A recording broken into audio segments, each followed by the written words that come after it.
Indiana Jones, It's a podcast about Indiana Jones. Every movie, 1 minute at a time. Indiana Jones, Minute. Welcome back to the Indiana Jones Minute, the show where we are discussing the film Indiana Jones and the Dial of Destiny, 3 minutes at a time. My name is Tom Taylor. My name is Pete Muppert. I'm Gerald Christopher, a piece of work porter. And today we're here to discuss minutes 70 through 72 of Dial of Destiny. And these minutes begin with a brief shot of Indy intoning "damn" over his broken down tuk-tuk. We then immediately cut to Fuller up in the sky in a U.S. Army supplied helicopter with his buddies Kleber and Hauk and the very annoyed Agent Mason, who gets off the phone with her superiors and lets Fuller know that they've pulled the plug on helping him out because he killed a bunch of people in New York, blew off the president, and caused a ruckus in Morocco. Fuller seems to think that he can just explain this all away to Washington now that he has half the dial, but Mason says they were all just humoring him and echoes most of American moviegoers by saying that no one cares about the Dial of Destiny. A military guy on the plane announces that they'll be landing in Spain on their way back to Alabama, but Fuller would much rather go to the Mediterranean where he can find the Graphicos, which I will now remind Jerry is the thing that Archimedes made to tell you where to find the other half of the dial or something. Oh. So that's basically our map room. Yes. It's our map room. Or our staff of Ra.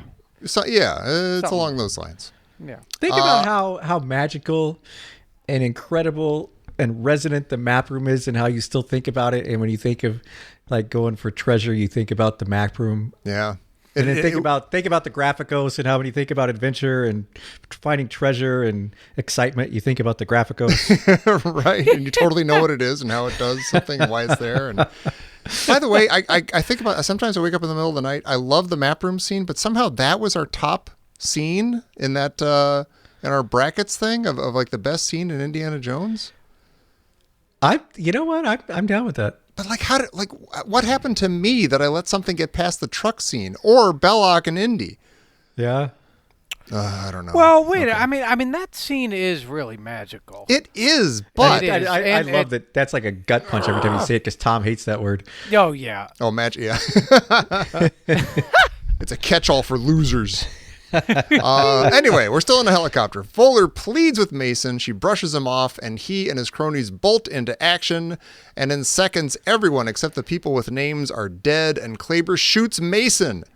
As she lays dying, she says Schmidt, but the ever pedantic Fuller corrects her as she dies. And the Nazis win again like always. We then cut back to the tuk-tuk team as the helicopter flies over. Indy's trying to fix the tuk-tuk, but is distracted by Teddy asking him if he knew the Wright brothers. Helena thinks this is great fun, but Indy is pissed and lists all the reasons why, including that Nazis have half the dial and Basil's notebooks. Helena waves us off by saying that she has Baz's notebooks memorized, or at least the important parts, including the location of the Graphicos. And I would like to think Agent Mason's on the phone, which is super cool. She's on a telephone on a helicopter in the 60s. Yeah. But I would like to think that against all odds, she's talking to whatever his name was with the crutches, who we were theorizing might have been killed. Like he was her superior before, and hopefully he's still around. And now he's got like 2 broken legs or something, and he's in a hospital room. But he's calling her from there. And that legendary character. Do we have a T-shirt or several T-shirts for him yet up in the store? I assume that we made those a while ago. Yeah, and that they're selling like hotcakes. We were so in love with Mr. Mr. Guy, Mr. Dude, Mr. Guy, Mr. Fellow. I knew his name at one point. I wrote it down. Oh, we did. Yeah, we did because we looked it up. There's curtains on the helicopter. Yeah, it's lovely. Yeah, it's like an Air Force One kind of thing. It's like a VIP helicopter. It's not a straight military helicopter. Yeah, I thought it was a plane until later on you see that there's obviously helicopter sounds and right. But it has a very private jet sort of. Yeah. sense. Well, I the was guy- hoping it was a Screamin' Mimi helicopter from Riptide, but it's also a Sikorsky like that, but it's a different model. Oh, okay. You know, the guy gets, one of the copter pilots gets like kicked out of the plane, so to speak, and I was like, oh, when I later found out, it's like he's kicked out of the plane is what I was thinking originally, but then when it's a helicopter, it's like, oh, that's not that bad. No, it's not like there's Yeah. speed involved. It's just a No. great height. Yeah, He'll be he's fine. probably it's a lot. It's not like a plane. Like, as a matter of fact, in a way, that might be much worse because if you on a plane, you'd be like, and you'd be like, well, I've always wondered what it would be like to fall at a really low. But like a helicopter, it's like you don't really have time. Like we see the helicopter, and he's like maybe I don't know, 100 feet above or something. Yeah. And by That's- most accounts, you pass out before you hit the ground and everything, and he's fine. But Probably didn't have a the helicopter family. brings up kind of uncomfortable nationalist, fascist kind of things with Pinochet throwing people out of helicopters. Oh. Like Yeah. it kind of tracks, but yeah.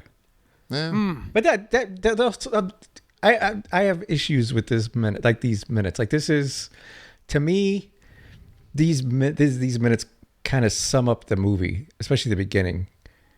And like I know I've mentioned this lots of times, but I've been trying to not watch violent stuff. Like I've tried not to watch violent TV or violent movies, which rules out almost every single thing. Right. But when I do watch it, it becomes much more visceral. Like it's like whoa. But Yeah. this was on a different level. Like I can watch the Indiana Jones movies and it's cartoon violence. I mean, it's violence, but it's cartoony. This wasn't cartoon violence. Like this was actual. They made this actual just dark, like we're gonna murder somebody violence. And to me, Yeah. this is why I don't like the movie. And it doesn't feel like Indiana Jones. They were trying to do something different, and I feel like what they were trying to do to me anyway isn't Indiana Jones. Like it stops being a fun adventure and it starts. This got weird. It isn't. We've gone back and forth, not back and forth necessarily, but we keep coming back to this. The idea that like, okay, this is what movies are like now, so it's kind of like reflecting that a little bit. Like I don't get the sense that there's like a conscious plan to like make this really gritty and dark and like Well, it could be gritty and dark, but this is different. Like it's. I don't know. Like the helicopter guy's fine. Like him popping the helicopter guy against the ceiling, I kind of like that. Like that's Yeah. okay because that's funny. Like that's like a little comedic. That But was the actually Mason- incredible. The Mason shooting, that's different. Like that's different than anything Yeah. we've seen in Indiana Jones before. I was gonna Okay, say To me, that that's it's like not Indiana Jones. what's effect like taking it out of the world of Indiana Jones. What's effective and scary about the scene is she's the person we like, and she's right, and she's on our side, and we're on her side, and she's surrounded, and she even has other guys with her who are probably on her side, these Well, army guys or whatever. But then, but she's surrounded by these goons who we know are going to win. Like at least in this scene, we just know that it's not going to go well. And you could say the exact same thing about Marion and Nepal with a poker up to her face. But you're right, that's a completely different kind of thing. But I was thinking about this. This is if he goes shoot them both, and then he just shoots them both.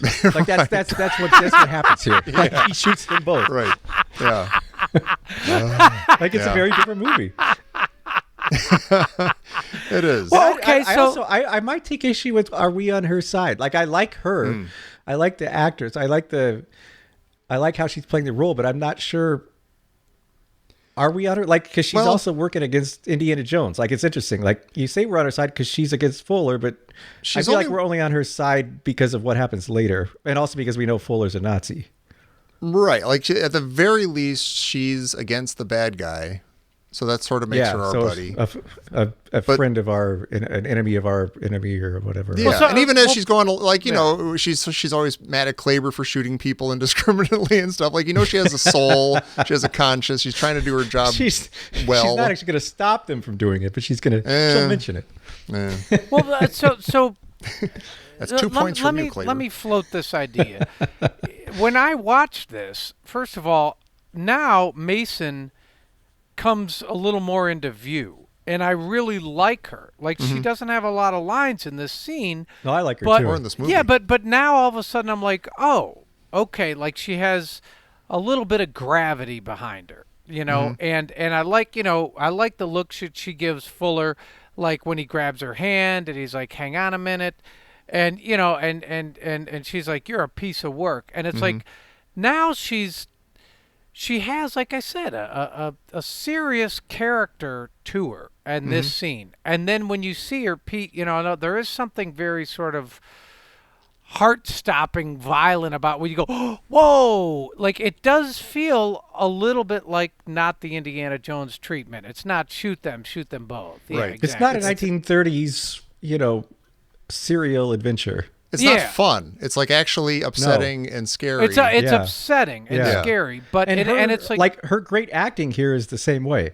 Like her great acting where he grabs her hand and you just the look on her eyes, that's Yeah. amazing. Yeah. In another Great. movie, that's Yeah. an amazing scene. In an Indiana Jones movie, I don't know if I like that. Like I don't know, that doesn't to me fit an Indiana Jones movie. Well, so like she's great and it's great acting. I don't know.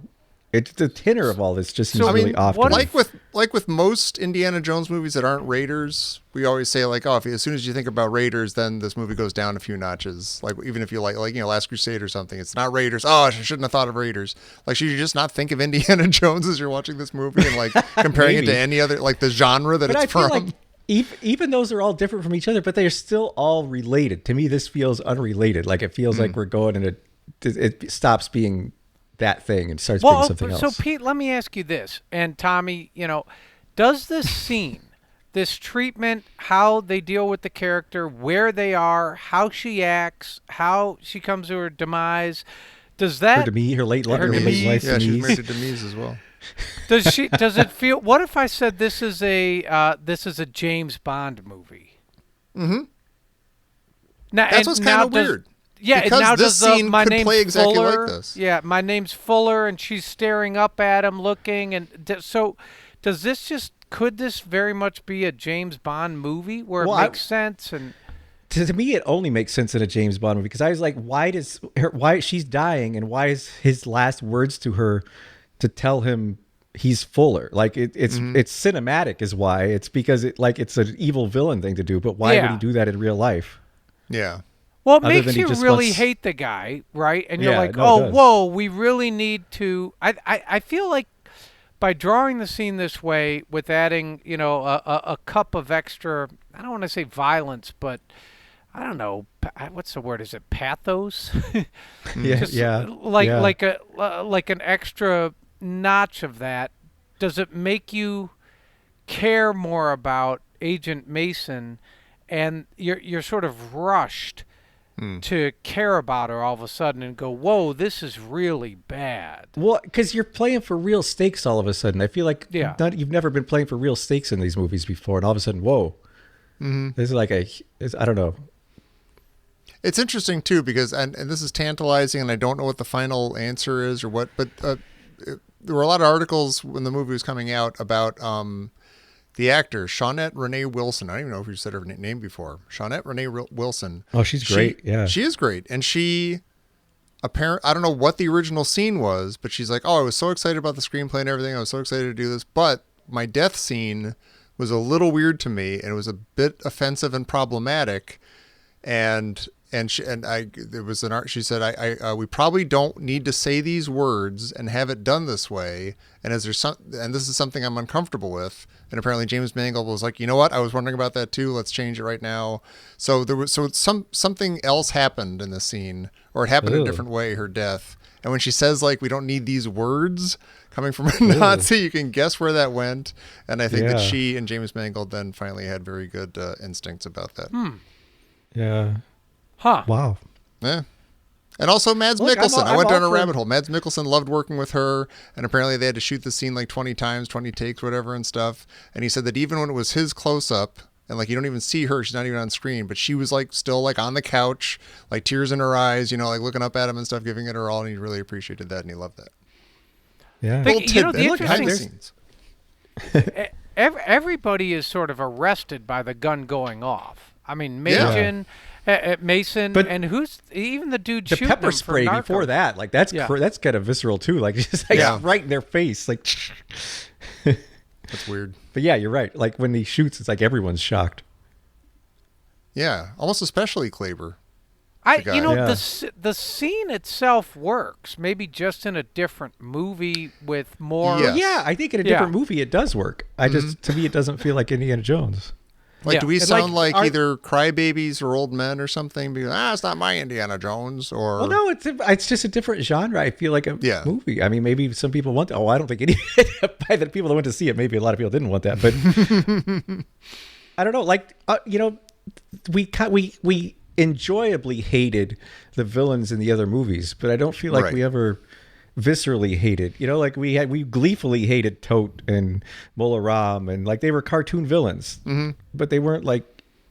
there is they more don't, effort. Like, make you like really angry. Yeah, there's more effort in this movie to say like, oh yeah, we all hate Nazis, they're mustache twirling, jerks. But here's what they actually. This is No, why I'm we fine hate with them. that. But No, no, I'm not no, even saying like I don't. On its own, I don't have a problem with it. I think it works really well, and I think it's a plus for the movie. But yeah, when you do try to fit it into the world of Indiana Jones, you're like, oh, they took a sharp turn. Okay, Yeah. all right. Yeah. This is my opinion. Like I'm sure other people found it. Well, very it's moving, tough but- because we do love that Raiders is gritty, and this scene is gritty. So, but I don't know if I would say it's gritty. It's just visceral. Like I feel like that's a different Yeah. thing. Well, okay. There's a different weight to it. Again, it's not Yeah. like Marion's about Like to get this her felt face like something burned that off. really but, happened. Like Yeah. like you can have something gritty, but it doesn't feel like it's gonna really happen. Like when you walk down the street, this feels like, oh, this could really happen walking down the street. Like this just felt like an actual incident. There's a difference between henchmen and bullies, and the Marion was surrounded by henchmen, which is a movie thing. Like those are movie Yeah. bad guys. They're a little bit like Keystone Copy or Yeah, like a little bit. They got fedoras and their collars are turned Yeah. up and they're mean and they got Tommy guns and stuff. But these guys Yeah, are they just say funny bullies and they're things. skulking behind her and they're planning things while she's talking and stuff and they're bullies. Well, like the looks they give each other, like when she starts to talk and Fuller looks over at Klaber and gives him a look, and Klaber gives him a look back, and it's just really creepy. Like it's super, It is. super Yeah. creepy. And I mean, I was thinking about this watching it, and I'm like, this is very well directed. Yeah. This scene. No, yeah, I agree. I just It's one of those the- scenes where it, and I know there's 1,000 examples of this. I guess a lot of I don't know, maybe slasher movies have a lot of this and stuff, and but other movies too. And I know I have an excellent idea in my head of an example, but this is an example of when somebody should be fine. Like she's like surrounded by army guys. There's at least 2 army guys with guns and 2 army pilots and stuff. And the bad guys are outnumbered. She should be fine, but she's doomed. yeah. There's no hope. There's no way she's getting out of this. What does she hit Fuller with? I think just her hand. I think she just I'm not sure. chops his elbow Yeah. or something. To Yeah. try to get the Yeah. gun out. Okay. Now, real quick, Tommy, you always do such a great job at the beginning summaries. Yeah. I mean, we're still here. What is it? Minute 70 to 72, and I'm like, okay, so he got him on the moon, and then they didn't need him anymore. So when she said that, she's like, oh, they already got what they wanted from you. You got them to the moon. So basically, we're no longer involved and we're not going to help you. So he realizes that he's dispensable now. Yeah. And is that when he makes the decision? He's like, so were they always going to throw everybody out of the helicopter? That's Was what that I'm not the sure. plan? Yeah. I don't think Or so. No, I was think it- that as long as he had the support of the American government, Okay. and he had their airplanes and their army men and stuff, and He- CIA agents. This is going to sound funny asking this at minute 70, but where were they going? Like, he's like back to Alabama. Like, I know Yeah, I I'm don't probably know. supposed to know. I'm like, so he gets him on the moon, and then he goes and gets the half of the I have dial. no idea where. And he, I like he think said, I'll that- go to I'm Washington totally and explain it to the president. I think he is like a hero to the government. Okay. And no one, I'm They're sure in people in the government know Tangiers? that I'm sure people in the government know that he's a Nazi or a former Nazi. They'll put it that way. And so to them, he's just like a math nerd who got them on the moon. And he's probably like, oh, you know what? While I'm in New York, I would really like to try to get this dial thing. and like, could you give me some agents to like help me get this thing out of a university or something? Like, help me with this thing. It's really important to my work or something. So they're like kind of humoring him. But I'm kind of surprised that they are even humoring him that much before he starts killing people and stuff. Like, he did get them on the moon, so why do they care about his dumb little trinkets that he's trying to get and stuff? Why were they helping him this far? Well, they're not gonna. Yeah, I don't. That I don't know. But I mean, he like blew up a televised parade or whatever. Like, that's gonna be a big problem. Is it to avoid embarrassment? Like they don't want to say, they don't want people to realize, oh, we've got this Nazi that got us to the moon. Oh, maybe. Why are they? He's not going to go to Spain. Was he always going to go to the Mediterranean? I don't know. I don't know. Is this the first we've heard that the Graphicos might be found in the Mediterranean? Have we heard of the Graphicos before? I think Baz mentioned it, like in that flashback. Like, make sure nobody gets the Graphicos or something, or Yeah. And I think it's been lightly described like that. So like when he grabs her hand, and he's like, he says something like, I'm personally asking you personally. Yeah. Mm-hmm. So if she was like, yeah, I get it. I get it. can't Let's go say to the no to that Mediterranean. Would he like then would it just be okay with like Moose and Meat Knuckles in the back? Sit back down and be Maybe. like, I guess so, Oh yeah. I guess we're going to the Mediterranean. I don't think it ever would have been okay, but it's a very. I don't think it would have been movie, okay, That's but- amazing because it's exactly it's a mob boss thing. Like it's a mob boss gesture. It's a mob boss thing to say. I'm asking you for a personal favor. Yeah. And he holds her hand. Like that's a mob Yeah. boss thing. Oh, Invite me And over she's for not coffee. safe no matter what. Like she's, Yeah. Ugh. But again, Poor in a different Mason. movie, that's great. To me, it doesn't work in this movie. Yeah. So Yeah. so what is it if somebody says somebody is a piece of work, Tommy? What does that mean? That means it's never. Well, wait a minute. Is it? It's almost always a little bit of a knock against the person. It's like a little always bit a knock, pejorative. isn't it? I think Yeah, I think so. it's always pejorative. Well, okay, so He's a real piece of work. It A can be yeah, kind but of a it's- funny, like a mild pejorative. Right. It's mild. Yeah. It can Piece be of something mild or it else. can be severe. Yeah. Yeah. well, They're all so piece of if work. let me ask you: is it the same if somebody says, "So how was your evening last night?" and you're like, "Colorful." Right. Maybe. It wasn't the worst night I Yeah. ever had. I mean, it's sort of like like he's a real piece of work. It's like you're no, not. but if you say it wasn't the worst I'd ever had, you're saying it's good. That's true. Yeah. But No, a you're right. piece you of work is Phrased it sounded good. it's very Yeah. open-ended in a way, is what I'm saying. Like you're a piece Yeah. of work, doctor. It's there's a lot more to it than you're a jerk or you're an ass clown or Yeah. Yeah. I wonder, I mean, that's like a total, like, I just don't know how that came to mean that. Because it could easily just be, hey, he's a piece of work. Look at that guy. Wow. Yeah. He's He's got it all figured real out. Picasso. Yeah, somebody put that guy together. maybe Yeah. they're He's a real like Belongs Picasso. at a museum. comparing you to like the Pietà. A piece of work. It's funny. We were asking about, I think on whatever Anything Goes, I think Jerry, you were asking, like, it is what it is. What the hell does that mean? Why do people say it is what it is, and why do they say it and stuff? And I was talking about that with our friend the other night, and she was like, oh, I know somebody who just says it's just that big. I thought that was kind of awesome. Like, for the means of kind of the same thing. Like, what are you gonna do? It's just that big. Yeah. Yeah. We had a good friend of ours on the Listeners Crusade talk about It Is What It Is, and they posted about how Oh, one yeah, of the first Ricky J. Yeah, thank you. One of the first times you hear it, or I don't know, it registered, I guess, was in Boogie Nights. Mm-hmm. It is what it is, Jack. But Yeah. now that I don't think makes- that's the original. I don't think that's... No, I'm sure maybe not the original, but it's really beautiful when he says it in Boogie Nights. You know exactly what he means. Yeah. What is Helena eating, and where can I get it? I'm a little hungry right now, and I would like to have what she's eating as she's chatting with Indy and Teddy. That's a great region for food. Like Spain, Morocco. Like there's a lot of good stuff around there. Is it just like some sort of meat thing wrapped in like a Yeah, it might be like some kind of bread? like a kebab or a, Yeah. I envy her. Yeah. seems good. Oh, I'm looking. It's funny because this movie goes from maybe my least favorite scene in Indiana Jones movie to this is one of the best. I think this little interchange with Teddy and Indy is genuinely one of my favorite things in this movie. Like it's funny, okay. it's nice. Oh, nice. I like it. Yay. Yeah. I do. I feel like we need to pick at the. Well, I don't know. I'm not trying to like talk you out of anything, Pete, but it's weird that we agree that the helicopter scene is a well done scene and a good scene, but the fact that it's in an Indiana Jones movie is keeping you from liking it or appreciating it. Well, okay, Steven Spielberg made Raiders and Temple of Doom, and he also made Schindler's List.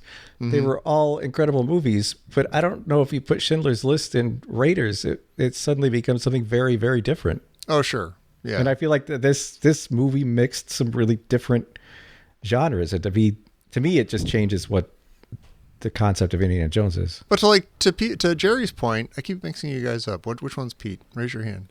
To Jerry's point, this would totally work just fine. Nobody would blink in a James Bond movie, which is also a like fun, mustache twirling bad guy kind of elevated, crazy fun thing. So it's weird. Like I guess Indiana Jones and Harrison Ford and Spielberg are a very specific But combination. those kind of developed their own life though. Like this, to me, Indy's still part of like the 30s serials. The old, and James Bond started as something maybe sort of like that, but then it kind of grew its own personality. I don't know. Maybe I'm wrong. Maybe it's just me, but I don't know. To me, it's hard to get past that. You know what I think? I think people should let us know in the Crusade. In the Indiana Jones Minute and the Listeners Crusade group on Facebook. Go check it out and let us know what you think. Are we crazy? Should we let go of whatever reservations we have about this scene appearing in an Indiana Jones movie? Or should we just relax and enjoy it? Enjoy the Nazis winning. And does Indiana Jones say he's not born in Indiana? Yeah, he's like very adamant. I'm not from Indiana. Right. He says, "I'm not from gone to school in Indiana." Indiana, I'm okay with him saying that. Okay, so hang on. I'm going to ask Siri right now. Where was Indiana Jones born? You don't have to ask Siri. We know that, don't we? Indiana Jones was born in Princeton, New Jersey. At least wasn't he raised in Utah? Was it Utah? I think he was born in, he was born in Princeton, New Jersey. Yeah, Princeton, that's New right. Jersey. They named the dog Indiana. I was sitting there. I'm totally lost. I could not have told you that. Did you guys know that? I think we only know that from last Crusade. Well, I mean, he was a teenager in Utah, I guess. Yeah, he's Last a teenager Crusade. in Utah. They named the dog Indiana, so does that mean was the dog born in Indiana?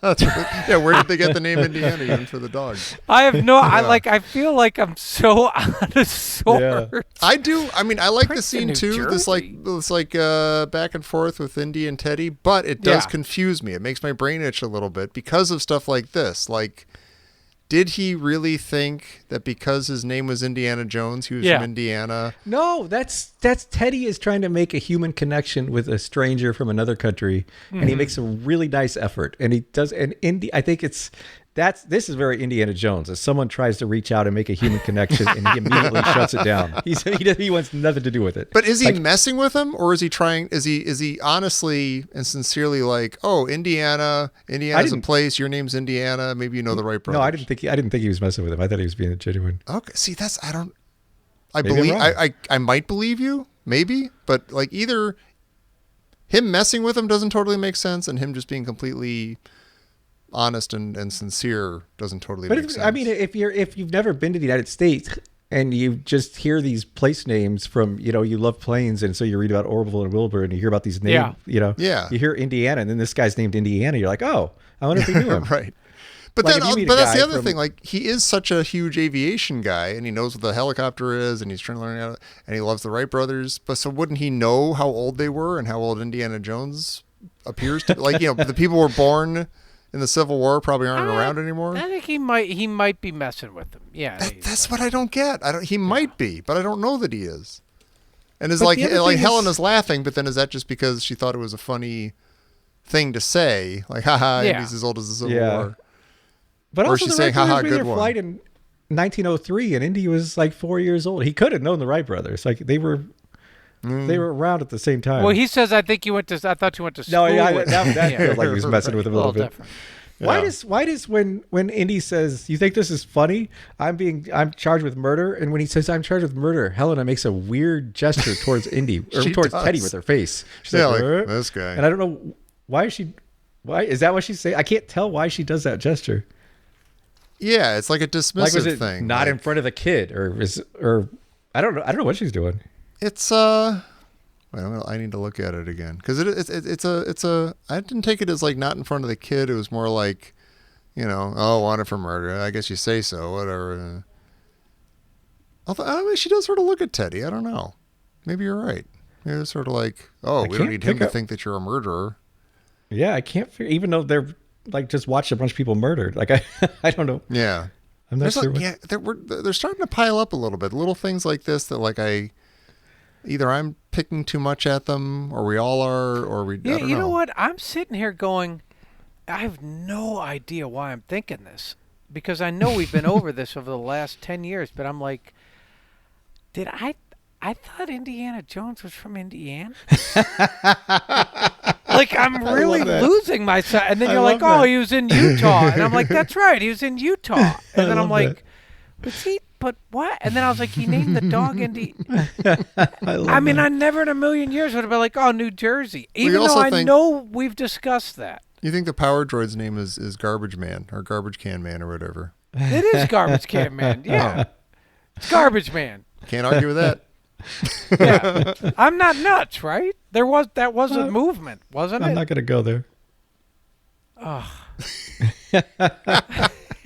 Here's a question: why in these movies?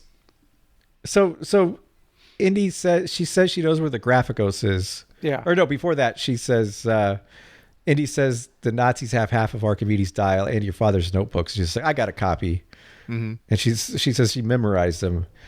And I'm curious that they treat these diaries like the same as they did Indy's dad. Like for some reason, notebooks of these guys who are absolute cranks and go crazy. And like every time they're mentioned, you're like, this guy went crazy and was a ranting lunatic. Yeah. But Yeah. whatever he put in this diary has to be absolutely accurate. And Right. he somehow figured out all the secrets of the cosmos. And if we just read his clues, we can solve the puzzle. Like it's Yeah. interesting how that's a disconnect of both this and Last Oh, and same Crusade. with Oxley. Oxley had his like journal on the wall, basically. Oh, and yeah. his, yeah. I forgot about it. How could you forget Great about Oxley on his wall? But it was she funny does- because she says like, oh, well, I remembered like there were 7 journals, but they were like mostly like super boring or whatever. But Dull she as could have ditch easily water. have said like, yeah, but he was a little bit bonkers and a lot of it didn't make any sense. But it had some concrete stuff like where to find the Graphicos and stuff like that. Well, she said, doesn't she say they were like as colorless as dishwater?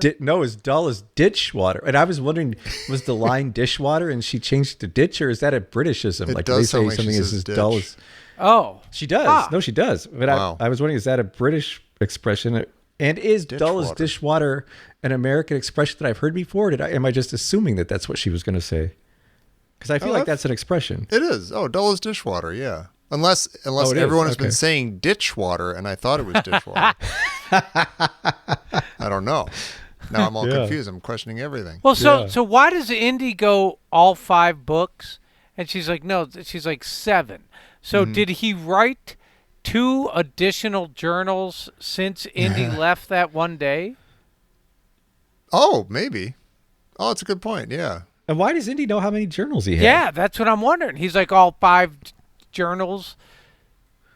So He might have yeah. known, like he knew, like we saw that flashback where he and Bez had it out and stuff, and you get the sense that Indy's like very clear on just how nuts he's Do going. you know how many So he knew. diaries Gerald has? Well, Like, he's you not. keep He's track how not. many He's not diaries? so far Dear gone diary. that I'm at the point where I need Today, to count his diaries. Yeah. I picked up my car from the impound lot. It's a weird thing to know about your friend. Like how Jerry's many just diaries does he have? one more breakdown from Jerry, and then we'll go count his diaries because then we'll know it's time. And may It's that just day funny, never like, in come, mov- Jerry. It feels like there's like people call movie logic. It's something that makes sense because it's a movie, but it doesn't really make sense outside of its relationship to a movie. Like why you would think anything that these people write in a book is the gospel truth. I mean, I guess you would think like no one on Earth seems to know more about the dial than Baz, maybe. And so, okay, well, there's got to be something in these 7 or 8 journals that he wrote. Like, Yeah, maybe. I don't know, maybe. But he never found it. Like he didn't. I don't No. know. Yeah. But he also didn't care. Like, you mean Baz didn't care? Yeah, Baz didn't Yeah, find no, it. Baz- But But it's like Indy's dad had the notebooks that solved all the puzzles that he was gonna find. But yeah, I don't know. Like, how did he? you know what's cool about Raiders? Besides everything, like everybody has all the pieces that they need to find the Ark anytime they want to, but nobody had found Tanis. And like the thing that puts it all into, Oh, into that's makes it all interesting, possible yeah. is that the Yeah. Nazis found Tanis. They're digging Yeah. in the wrong place. Yeah. Yeah. That one Kadam. I think about that all the time. I Which? think about just about how correct my life would have been if I had taken back one Kadam. Oh, yeah. Or it could have been worse. We don't know. Like it could have been, things could have gone awful. Maybe I these feel are the like Kadams you should have, Jerry. I feel like Jerry's led a little bit of a charmed. Charmed. That sounds wrong. I feel like Jerry, you've lived your life according to your rules, and very few people on Earth are able to do that. I feel Yeah. like I don't feel like you went so far wrong. Take a Kadam, leave a Kadam. I feel like you had you. Yeah, I feel like you gave back your Kadams in spades. Oh, well, that's very kind of you, Pete. Appreciate that. It's nice to hear. Very nice to hear. You've lived your life like tipping over a big Anubis statue. That thing going through the wall. That would be fun. Pick a scene from an indie movie Oh, wow. that describes how describes you've lived your your life. Oh my God. Yeah, Jesus, wow. that is Go Jerry Porter ahead, listeners. Go on the Yeah. listeners' crusade. I'm scared. life. Are we describing scenes of how Jerry lives his life, or how No, each individual how lives his you life? lived For your own yourself, life. yeah, yeah. Your own. Gosh, I'm going to think about that. Wow. Yeah. Yeah. I'm still thinking about it. Yeah. I'll Yeah. stop though. I wonder if anyone else is thinking about it far away with a machine of some kind. Well, what kind of machine? Like something that would be able to communicate with us and like give us A whatever telemetric ideas machine, they had? some kind of I don't know. I don't see that happening, Pete. I mean, it sounds nice. transmits information, What, like dots through and the, dashes through the air? over a wire. Oh, a through wire. the ether. Oh, it could come over a wire. You mean like the words would? It would come in over the wire. Jesus. You know what? You know what's actually really? Oh, I finally got you. I'm sitting over here thinking about different scenes. I was like, Jerry's Johnny, sitting over here dude, imagining I am riding the Anubis absolutely. down through the I wall. think I like vanilla. I am so out of it. I was just thinking about this whole time you guys were talking. I was thinking about, wow, when Belloc grabs the machine gun in the desert and he tells everybody to get back and he runs it around in a semicircle. It's actually really incredible. It is, yeah. Is that how you lived your life, That's Jerry? how it. Anyway, I gotcha. Here we go on. Oh, that's what you were getting at. I'm sorry. Okay. This just in, coming in over the wire Coming in like a fly into a mouth. from Professor Christy Porter. Let me see here. Oh, Oh, okay. Oh. Ready? We're gonna get this is like the Choose Your Own Adventure we did. Oh my God. What was the #1 hit on the U.S. Billboard Hot 100 in May of 1969? Oh. Was it A, Aquarius, Let the Sun Shine In by the Fifth Dimension? B, I Heard It Through the Grapevine by Marvin Gaye? C, Bridge Over Troubled Waters by Simon and Garfunkel? My Sweet Lord by George Harrison? Or Ms. Robinson by Simon and Garfunkel? Which one? May of 69, It's interesting. we're saying. May of it's 69. interesting how many years you could look at like a top 5, and you might remember some of them or might remember. It's amazing how every single one of those is like a mega hit. Yeah, exactly. That's true. It's like the summer of 82 for movies. I actually had to. Of course I knew all these a million times. Aquarius, Let the Sun Shine In by the Fifth Dimension. I had to. I was like, how does that go again? And the second for I heard real? it, I was like, oh yeah. Did you watch that documentary a few years ago, the Questlove documentary about the music festival? in No, New Oh York? my I God! wanted to. Yes. Oh, you have That to. was so Yeah, good. I heard so it was so great. good. You know my Yeah, favorite had part of that Fifth is. Dimension in it. Oh no! Okay, I'm sorry. I'm totally interrupting and hijacking your thing. No, go. That was But it. there's the Sly and the Family Stone is there, and I don't know Uh-huh. if either of you, Jerry, please see the movie so you know what I'm talking about. But there's one of the women in the band. She plays, I think, the keyboard and like a trumpet at one point, and she's singing. And there's something about her disposition on stage, like she's not like. She's doing an awesome job, but she's very like, and not robotic about it, but like she's like, okay, now I'm over here at the microphone. There goes the one that doesn't like that, and then she goes over, and so on and so on and Scooby, and then she does. And now I go over here and do my keyboard thing. Now I go over here and I pick up the trumpet. Like she's just very like methodical about it, with almost no musical emotion going on. And there's something awesome about that. It's super cool. Yeah. Yeah. I don't know if you have Wait, any did idea we what I'm do- talking about, but it's cool. No, I do. What I love that lady. When was the? Did the song or did this cartoon come first? Oh, Scooby Like, Doo. is that line based on the cartoon, or did they name the cartoon after that line in the song? Oh, and so I will- on and so on and I will answer you Scooby-Doo. that if you tell me which came first, the Banana Splits or the Bob Marley song. Oh, that drives me nuts. I've looked this up. Yeah, the la la la la Exactly. la. Yeah, and you're like, that's Bob Marley. I'm guessing the Banana Splits were after that. Okay. I don't know. I don't know honestly either. don't know. I suppose we could look it up, but what would the fun be in that? Wait, do you know the answer? Do you have the answer about the Well, top I'm looking 10? up No, the I don't- Banana I don't- Splits. I don't No, know. oh the no, answer to I was my thinking about question. but your question, your Oh, your- no, your no, yeah, the Professor Christy question, no, Porter. from Professor Christy Porter. Well, guess. You got to guess. So wait, what was the fifth? So fifth it's dimension one? Aquarius, let the Marvin Gaye sunshine is- in. Yeah. Heard it through the grapevine. Grapevine. Bridge over troubled water. My sweet Lord, or Mrs. Robinson. I want to say it's either Mrs. Robinson or Aquarius. Pick one. I'll say Aquarius. That's what my gut is telling me, but I bet I'm wrong. I'm going to say that too because that documentary was Summer of Love, was it? Or wasn't it Summer? And that they were playing yeah, that song. Well, it I'm was going to say summer. Aquarius. Yeah. Yeah. Wasn't the Summer of Love 67? Or was it 68? No, this wasn't the Summer of Love. This was the summer of that show in New York Oh, that okay. documentary was about. Wait, why am I blanking on the name of that documentary and the show? Oh, the documentary is called Summer of Soul? Yeah, Summer of Soul. Yeah. That was it. Okay. The answer is, I cannot believe this, but both of you guys are right. Hey, look at us. It's Aquarius. Let's We know our sunshine fifth in dimension. Yeah.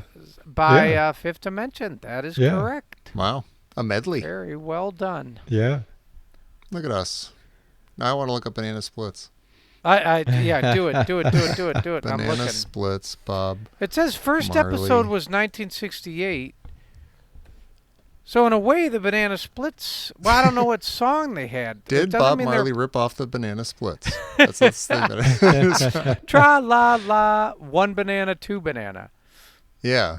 Yeah, opening theme. The Tra La La, I One didn't Banana, like the Two Banana Bananas is a Splits. 1968 pop song, which is the theme song for the children's television show The Banana Splits. Originally released by Decca Records album Where the Banana Splits. It Oh was my God. 96 on the Billboard Hot 100. February 8th, 1969. Buffalo Credit- Soldier was from 1979. I think that was a much later one, yeah.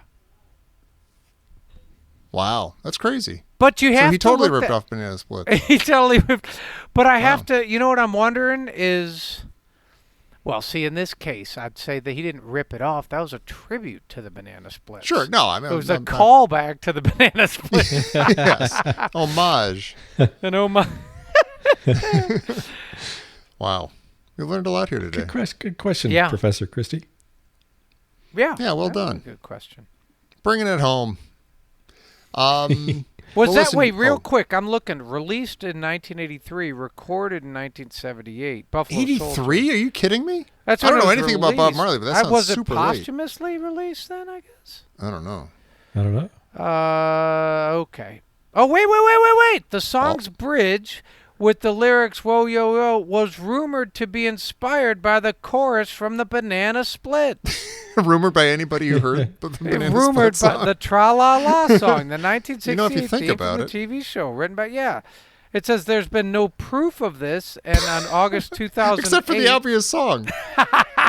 Just listen to it. That's the the proof. story by the BBC seems to cast doubts on the origin story while acknowledging that the two riffs are extremely similar. They could have very well... Yeah, wow. I mean, That's similar or fascinating. identical? I'm not making this up. They're identical, right? And it's not even like... I mean, yeah, I mean, but It's a that's different kind of like tempo the or old... something, Yeah, but it's like it's the like- four... You know, that's kind of like... Yeah, no, totally. And you're like, well, okay, Good Love by the Rascals. And you're like, you know, oh, I'm Walking on Sunshine. It's like dun dun dun dun dun dun dun dun dun dun dun dun dun dun. It's like every. Right. That's why Huey Lewis had that album. Was it 4 chords and several years ago? It was like the whole album was all those 4 chords. Of every Oh, that's single funny. rock song is Oh, wow. like yeah. Yeah. That's clever. Did you guys ever go to Sunday school? I didn't go to rock school. Yeah. All right. Banana Split School. How Banana fun. Split School. It might be terrifying. I don't know. Those guys are weird. Oh, the Banana Splits? I don't want to watch them again. No. No. And I don't want to go to their school either. You know what I No. do want to watch again? The Graphicos. I can't wait to find out next week about what happens to Graphicos. Oh, yeah. Is somebody going to find it and use it to... Why would he make a graph... If he's so dead set on nobody finding the dial and split it in 2 and everything, why did he make a thing that would help you find it? It I don't says know. where it is. Yeah. I don't know. I got questions. We all have questions. Hopefully they'll all get Yeah. answered either next time or the time after that. I don't know. But you, listener, are in this with us. So please come back next week as we tackle the next 3 minutes of this movie, That Dial felt of like a Destiny. threat. I know, yeah. Hey, listen. Don't you go nowhere. You're in this. You're part of this too. Promises were You're not, made. you're not going anywhere. Papers were signed. But we'll be back next week, and so will you, hopefully, for the next minutes of Dial of Destiny right here on the Indiana Jones Minute.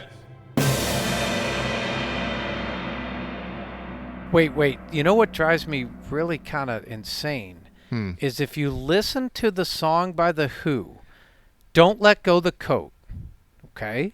Yeah. Then you listen to the song by the Indigo Girls, What Separates Me from You.